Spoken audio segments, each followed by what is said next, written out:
I'm going to mute my microphone as soon as we finish our introduction. Okay, we're going. So, okay, I'm Cheyenne Montgomery. I'm Michelle Gordon. Andrina Reilich. I knew those. Camille Fingal. And Lindsay Conklin.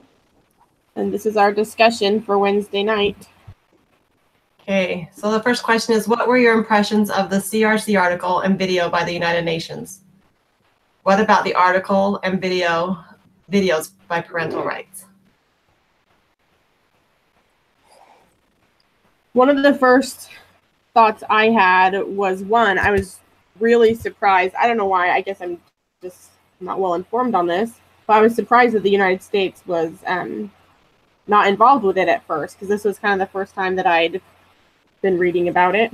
And I know in other classes we've had like case studies of people from families from Somalia, and they're very conservative. So it surprised me that the United States and Somalia were the ones that were listed. So that was interesting. Yeah, that's kind of surprising. I wonder if it just, they thought we didn't need it, or they didn't I don't know. bother. Well, one of the videos pointed out that we already have laws that cover like protective child rights, whereas these ones, they were worried about infringing on parental rights. So that makes sense to me. Right. Yeah, we've already got laws in place that protect children. Yeah. Other countries haven't had that. Right. I also thought that the policies that were outlined, they were well intended, but no one's enforcing the policies. No one's listening to the policy that's there. Right. That was something that I thought of, was in a lot of these countries that I saw listed. I feel like they still have a lot of problems with like child abuse or human trafficking or women's rights. So it didn't seem like it was really effective. Well, I think it's hard because you're breaking cultural traditions and norms. And that's really tough. Like I travel to Haiti a lot and do a lot of work there. And I have 2 kids that are adopted from Haiti. So I've kind of been going there for about 10 years. And they have family values, but women are kind of, it's more traditional, you know, the roles that they play. There's still physical punishment, corporal punishment for children that don't behave or are disrespectful. I was talking to one of my friends there, and what are you doing? And he was helping the neighbor kid, little boy, whose dad hit him so hard he had a gash in his head. And I'm like, well, how is that okay? He's like, well, he wasn't listening, got in trouble, and that, you know, Dad, he didn't agree with that action, but he said that's cultural here. That's right. You know, that happens. So, you know, I think we're trying to break through cultural norms that, you know, have been in place for centuries.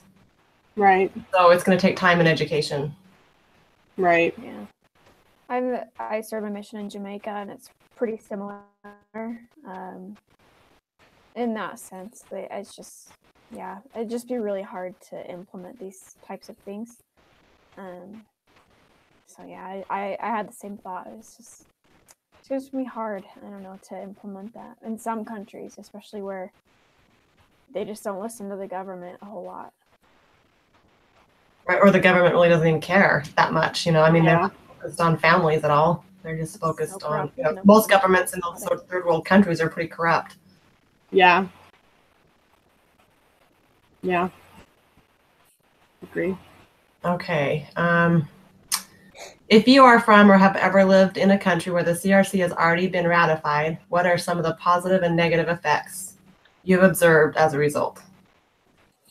If you are from the U.S. or Somalia, let's take that first part of that question. So I guess, Camille, you've lived in Jamaica, so I don't know if you were aware of the CRC at the time and how it was ratified, but what did you see any effects of that?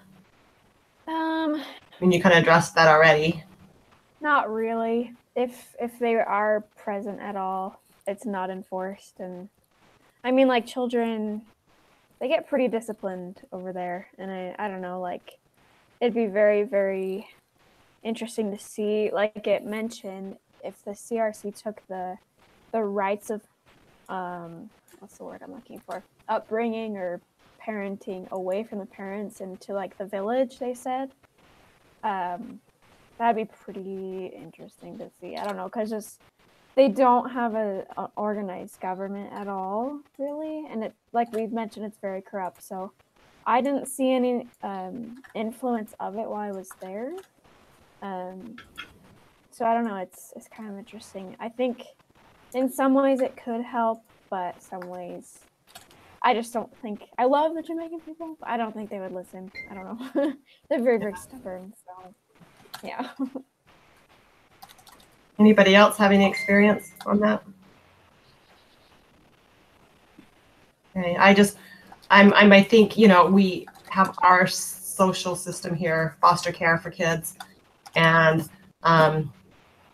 like, I mean, I know Haiti, they don't have anything like that. There's no social system for children. They have orphanages.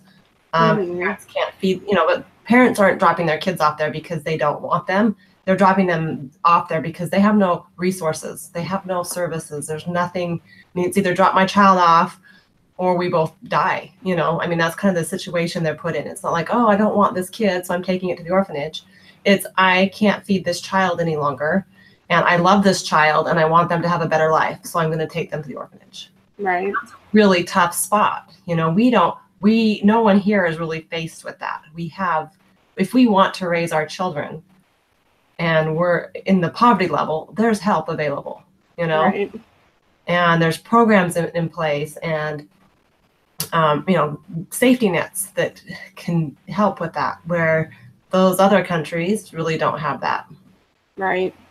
So that's kind of, you know, I don't know how the CRCs affect that. I think it would take a lot. I mean, there's just no focus on the family or helping those children. There's still slavery in Haiti. People will sell their children to an aunt or uncle or a neighbor so that that child at least gets fed, you know, and the child acts like a slave. So it sounds like a lot of these changes have to come from within the country. Right. And I think they are, rather than outside. But to see change overnight would be expecting the impossible, I think. Right. So if you are from the US or Somalia where the CRC has not yet been ratified, then research another country to document the positive and negative effects. Relate how they could benefit or hurt your country with future CRC ratification. So I picked New Zealand. Actually, I picked the United Kingdom. New Zealand had some efforts, but United Kingdom, they signed the CRC in 1990. And then in 1995, they had their first report, and there was an increase in child poverty and violence. And they don't know if it was because now they were tracking it. It showed an increase, but it worsened. After knowing about it, then in 2002, the same thing happened. Child poverty increased again.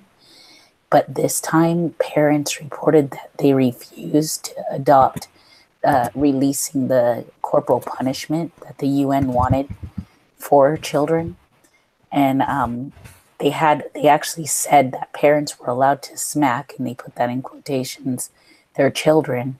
And the government was not going to enforce anything on those parents that chose that they would leave it up to the parents to decide whether or not that physical punishment was sufficient for their children.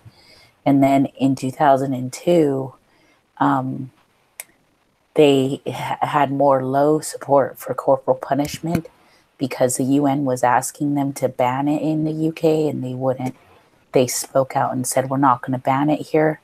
And then they also reported that child slavery, there were a lot of children being brought into the UK to be sold as slaves. Oh, wow. And that was the last report in 2002. So things have worsened there. And no one has a plan to fix the child slavery issue there. So child slavery worsened after it was ratified there? Yes. and corporal punishment. There were more reported cases of physical abuse and harm on children. That's really interesting. That's a pretty, forward-thinking country. Yes, that's why I picked it, because I thought that they would have good results. Similar. Yes. Yeah. No. Comparison. After I started reading about it, I'm like, yikes, that's terrible. Oh. Yeah, but I think overall, I mean, well, I don't know, maybe there's just more awareness for the child trafficking, that's really been brought to light in the last several years, and that the problem that is. So I don't know if it's become so bad that it's now in the spotlight, or the spotlight's just been shined on this thing that's kind of been hidden, and it's the numbers are the same. I'd kind of like to know that, but I didn't research that. Yeah. I didn't necessarily look this one up, but it's something that I've kind of noticed a lot over the last couple of weeks with the news and things is Canada, that very much with the Canadian education system, they want the schools to educate the children instead of the parents, especially with gender studies. Mm. I think we read something about this too. This wasn't in class last week, but there was one video I watched before school started about one activist said that their whole point was to take away parental rights from the parents concerning this, and to have the government educate their children concerning this. So that was something, I don't know that that's necessarily directly related to the CRC, but that is why a lot of people in America are against it, because it would interfere. It would swing the pendulum and be like an extreme in interfering in family life. Right. I think, yeah, it's a hard balance, because we, for the most part, we are family-oriented, family-oriented country. Right. I mean, overall, we care about our families, and we already have those safety nets in place. But we don't want the government telling us Right. what to teach our children. We already have that enough when our kids go to public school. I mean, that's why Right. homeschool is to be able to teach those values, and that seems like that would be infringing on that right. Right. To some extent of being allowed to homeschool, or not being able to contradict what the government's teaching. Right. One of the thoughts I had reading through all of the articles was how many of these I thought were like common knowledge or like a given human right kind of thing, but then again, I grew up in the United States, so I agree with you that it's very much a family-oriented country, and that's not something we really have to deal with, whereas a lot of other countries do. Right. So, any other comments? Okay, how did Kelly's presentation help your understanding of the ecological approach to family advocacy? I liked how she had examples on several different levels of the ecological approach. And especially for me, what I liked is I'm such an introvert. Like when she's saying she's at all these like huge like conventions, I'm like, there's no way I'm ever going to make a difference like that. But she had her one example about the Costa Vida thing that she just sent a letter or an email about, like there was an image or a video that I didn't like and it's not appropriate. Then they took it down and they changed it. And so I was like, that's something I could do. Like I could email someone and advocate for the family that way. So like made me feel like, okay, there are ways I can do this as an introvert. I liked that. right. Yeah, because I had the same thought kind of with that, because I think of advocacy on like the big macro system level. Like, okay, I have to go to all these big conferences in order to advocate, but she's like, how about you comment on the blogs that you don't like? Like, how about you do these little things while you're on your computer or in your community? Because I have those little conferences or even just get-togethers in the community. That was one thing I noticed, just to understand advocacy better, was that you can do a lot more than just go to the UN and sit there and listen to them bicker. I don't know. So Right. We can advocate right in our homes. We can advocate in our little communities. We can, I started out as a volunteer advocate as a CASA. And that, I thought that was a great place that I could make a difference in people's lives. And I'm an introvert by nature, so it was really hard to do that. But then the more you do it, it's like, oh, this is empowering. I have a voice, and I get to voice my opinion, and like the judge gets to hear it. So that's pretty cool. So, and then beyond that, you can do, more local and statewide things. So I think we all have a spot where we can advocate. And if it's writing a letter, we're advocating, and if we're going to big conventions and getting involved, then we're advocating. So it's, there's the spectrum. As long as we're, even if we're at the school and we see our kid's friend is in need of something, advocating for that child, saying, hey, this child I notice is, it's like one of my kids' friends in kindergarten, that I just noticed that the little girl was coming to school in these shoes that were just falling apart every single day. And I was there volunteering, and I asked the teacher, and I said, can I bring her a pair of shoes? And, and so that's advocating for that child in a really small way. Mm-hmm. Something, just noticing and speaking up, I think, is basic advocating. Right. I like that she emphasized the state and the community, local ways, that there are ways we can do it locally and have a big impact. So, right. Yeah. Well, if anybody is interested, CASA volunteering is great. So it's always a need. Okay. What system or level do you personally feel would be the most difficult to advocate, and why? I think it would be like the state or, country level, going way up, trying to change laws and implement different things that are so set in their ways. And the process takes forever to get one little change made. And there's so many policies and so many rules. Adding one more, Right. I think that would be really difficult. Well, even that she brought up that the CRC took like 20 years of writing and then getting it passed. Like, think of how much harder it would be to have something changed in opposition to that. Right. It took 20 years. That's changed in 20 years. Yeah, it's been 20 years since then. 30 years? Yeah. Long time. And even like kind of going along with your thought from a few minutes ago is like with the countries and nations, like dealing with our laws, I can't even imagine trying to come to a conclusion with like hundreds of countries. I just don't know. Right. Everybody can agree on. Right. Yeah. I feel like that's almost like, I get the point of United Nations, but I feel like it's almost unreasonable is a little harsh of a word, but like there's so many different cultures that have so many different backgrounds. I don't know. It's kind of like the AIDS video we watched the other week, and they kind of brought it up in this video about they didn't use say blackmail, but telling the African countries they had to follow these things or they wouldn't give them funds. Yeah.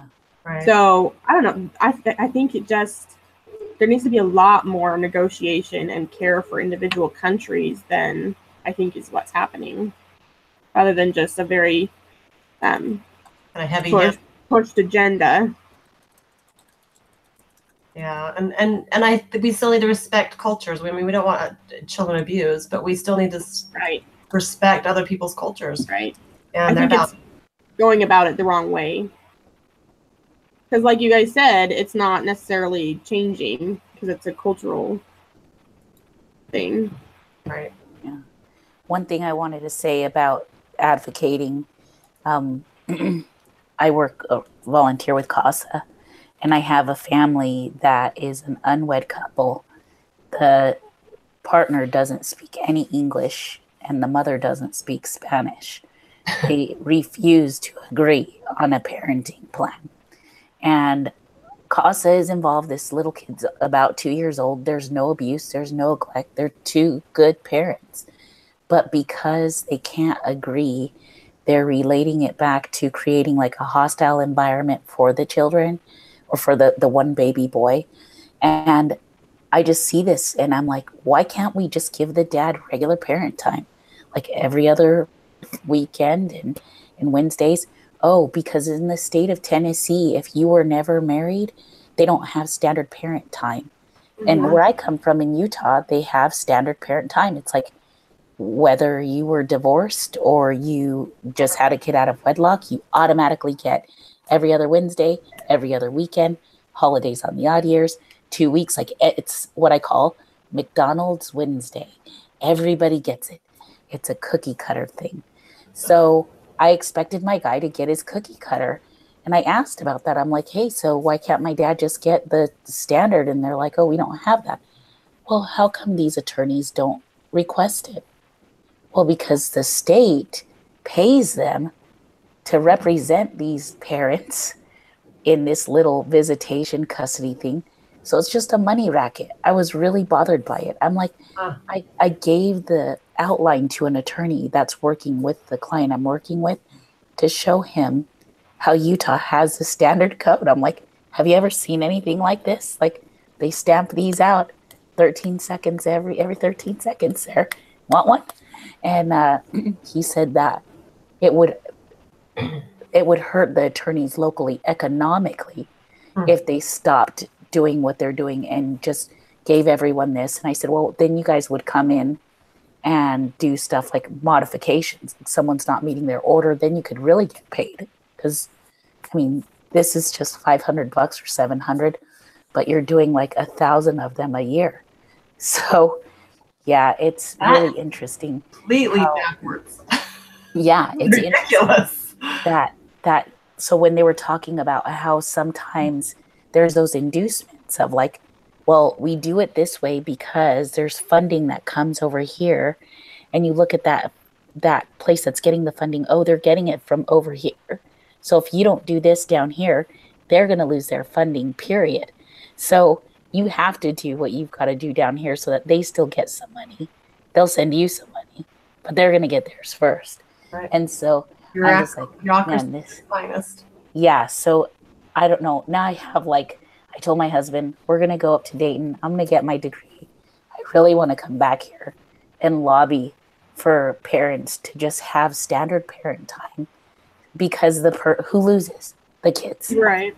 The kids. The kids aren't getting their Wednesdays with their dads. So, I mean, I don't know. I'm in Washington. We're very liberal here. Dads have lots of rights here. Oh. So that's completely, that would never fly here. Mind blowing. Yeah, mind blowing.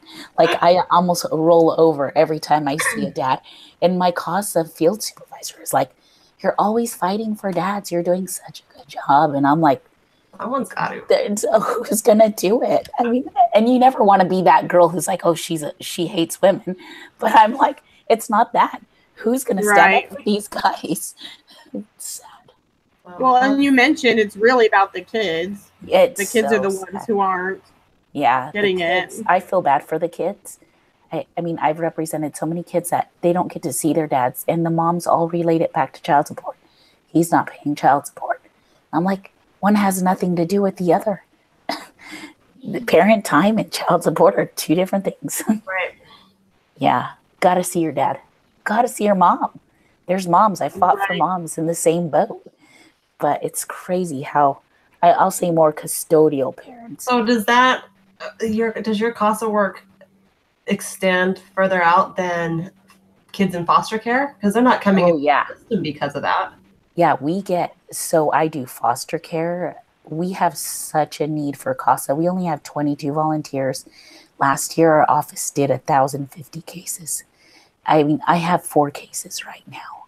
Like I turn through them every 60 to 90 days. I've got 4 cases constantly going at this. But you're not, so are you taking custody battle cases from the regular courts? I do 1. So out of the 4, I'll always have 1 regular custody for visitation. Because ours are different here. Like our CASA program only does children in foster care. Yeah, so I do kinship, foster, and regular. Yeah, well, kinship would be in with foster care here most of the time. But Non-foster, the one where like grandma takes over. They're not actually in the system. right. So I do. Well, I guess most of the ones I work with are in the system. And Yes, I have some in the system. So I only work with One kids. go to jail. I have to go to a different training and do an internship for a year so that I can do custody disputed. Yes, that's that's the internship that I did in May. So May through January, I did that. And now I'm just regular old grinder. Oh, that's good. Well, I'm going to do that after I graduate. But I mean, I have, I still have, I'm doing GAL work with foster kids, but I'm not certified to do them with divorce custody cases yet. So, yeah. Okay. Well, that's interesting. It is interesting. The cost is doing that work. Yeah. Which is great because it's really expensive. Yes. I item in a divorce case. Yeah, this one that I'm doing is a custody evaluation. I'm like, those cost $5,000 to $10,000. Why am I doing a custody evaluation? Right. I'm like doing. That's why I need to be doing them. So. Yeah, I'm doing a home study and everything. Like, coming and checking on the daycare center and doing background checks on everybody at the daycare. Like, it's ridiculous. I told my field supervisor, I'm like, this is a custody evaluation. She's like, yeah, I know. Just do it. Yes. Yeah. We bored everybody else.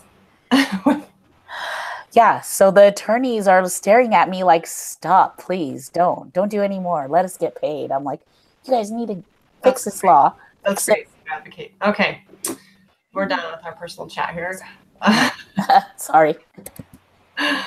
From it. So what system or level do you personally feel is the most important to advocate and why? We'll let everybody else talk. Local. I like local. I think local. Mm-hmm. This was did you guys take the class, the child, family, community class where the whole class was on the systems? No. Doesn't sound familiar. Can't remember. What class is this for? No. Okay. But anyways, last year I took I don't remember which one it was, but it was family, school, community, and it was the whole semester was on this not biospheres, but these systems. And the one that impressed me the most was the local one. It's really about the people who the kids interact with every day and the families interact with every day that make the biggest difference. Kids really don't care about what's going on in the UN. They care about what's going on in their classroom and in their home. And in their little community. It's true. Parents work, yeah. So I think that it's like the first system and then the second system where it's people they interact with directly and then people that their parents and teachers interact with. Right. Yeah, I would agree that I think the local, at least you can feel like you're making somewhat of a difference. Right. And even just volunteering in the schools, you're advocating, you're there helping kids out. So I think that's, there's all kinds of levels of advocating that can be done. Right. So that's it. That's all the questions that were on that one page. Okay. I think we're good then. I can do the summary and we can stop broadcasting then. So I guess to summarize what we talked about the CRC articles and videos and kind of determined that it's a big cultural change that has to come from within countries and that within the United States, people are worried about it going in an extreme. As far as the presentation went, it was helpful to see different examples of ways that people can help on different levels. Not just on the macro system with big government or United Nations, but in little ways like emails and schools and lobbying for parental rights, things like that. And we decided that that's probably the most important level that influences families and children. That's what we talked about in our discussion. Good summary. Okay.